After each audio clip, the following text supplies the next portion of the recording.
Hezbollah militants have fired over 200 rockets into northern Israel. ناظرین، بالآخر اسرائیل اور لبنان کے درمیان باضابطہ جنگ چھڑ ہی گئی۔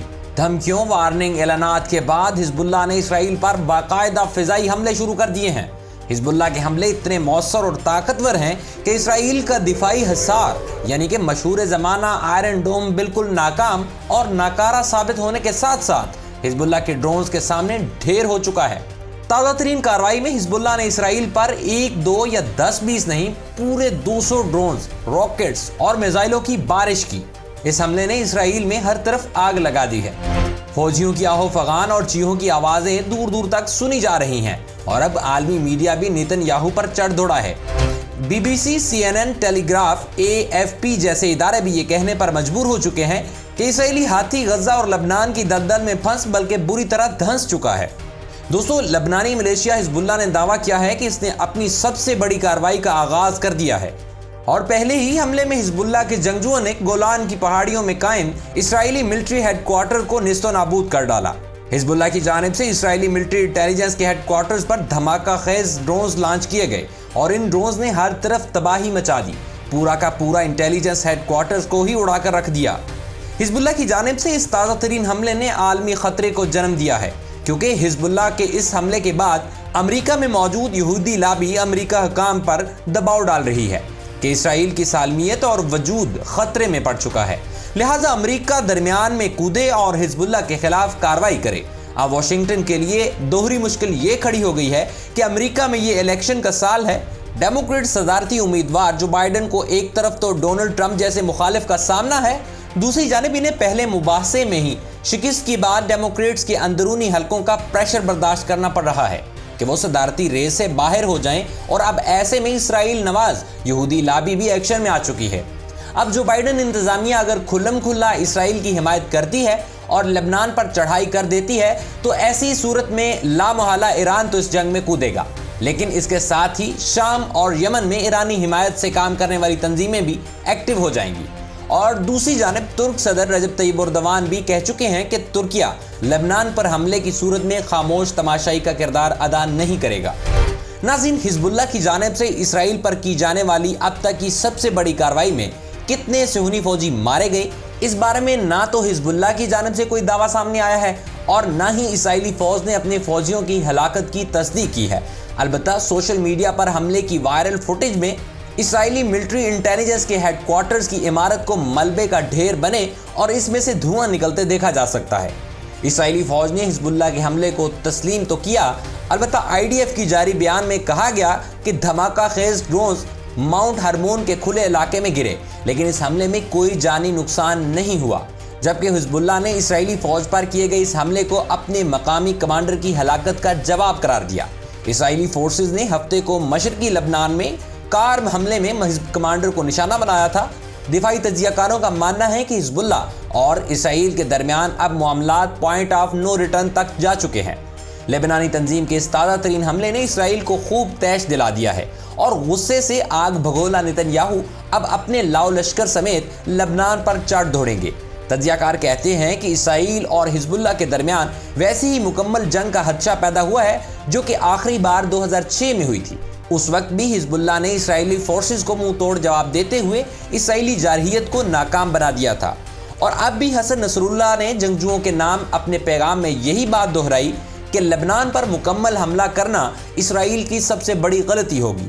امریکہ اور یورپی ملک اس حملے کے بعد کھلم کھلا اسرائیل کی حمایت اور دفاع میں سامنے آئے۔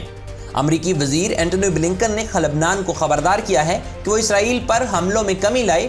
اسی طرح برطانیہ کے نئے منتخب ہونے والے وزیر اعظم سر کیئر سٹارمر نے بھی اپنے بیان میں فریقین سے کشیدگی میں کمی لانے اور تحمل کا مظاہرہ کرنے کی تلقین کی ہے۔ ادھر ترک صدر رجب طیب اردوان نے اسرائیل سے مطالبہ کیا ہے کہ وہ خطے کو آگ میں جھونکنے سے گریز کرے، جبکہ مغربی ملک اسرائیل کی بے جا حمایت، پشت پناہی اور تنازعات پھیلانا ترک کر دیں۔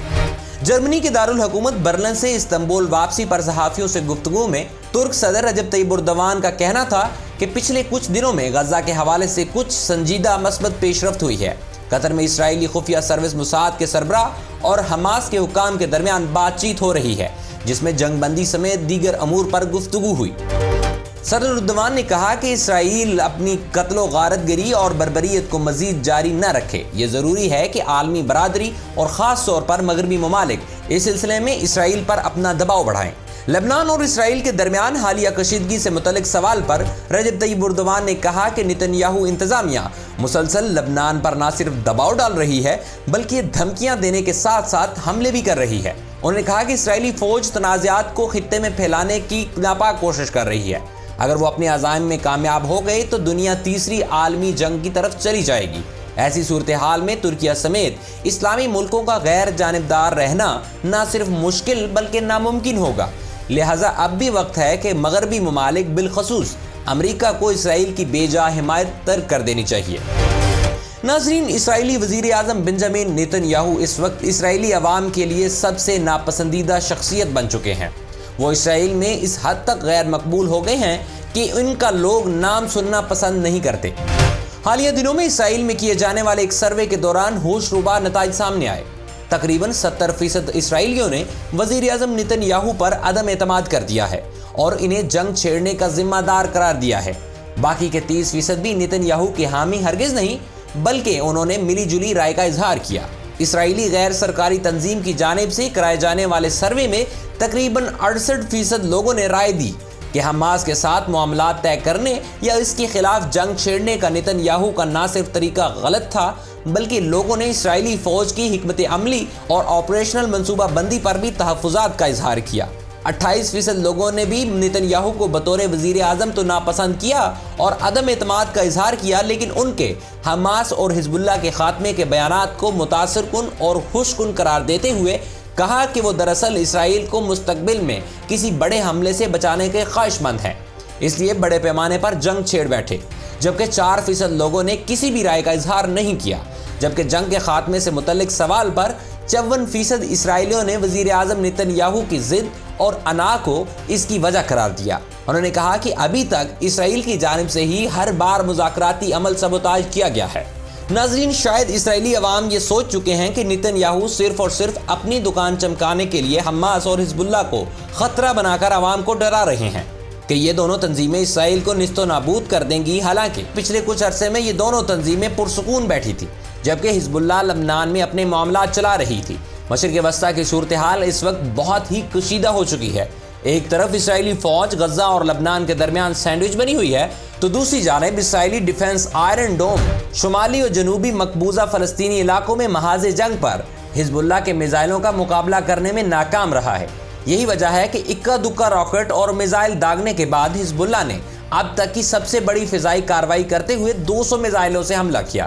اسرائیلی میڈیا کا دعویٰ ہے کہ کئی مقامات پر تو سائرن نہیں بچ سکے۔ اسرائیل میں اس وقت یہ بحث چھڑ چکی ہے کہ آئرن ڈوم پر اتنے پیسے خرچ کرنے کا آخر کیا فائدہ ہے جب وہ حزب اللہ کے بھیجے گئے میزائل اور ڈرونز نہیں روک پا رہا۔ اگر حماس نے 7 اکتوبر کی طرز کا ایک اور کمانڈو ایکشن کیا یا ایک ساتھ ایرانی میزائل جوہری تنصیبات پر داغ دیے، یا پھر اگر ایران نے براہ راست اسرائیل کو نشانہ بنایا تو پھر تل ابیب کا دفاع کیسے کیا جائے گا؟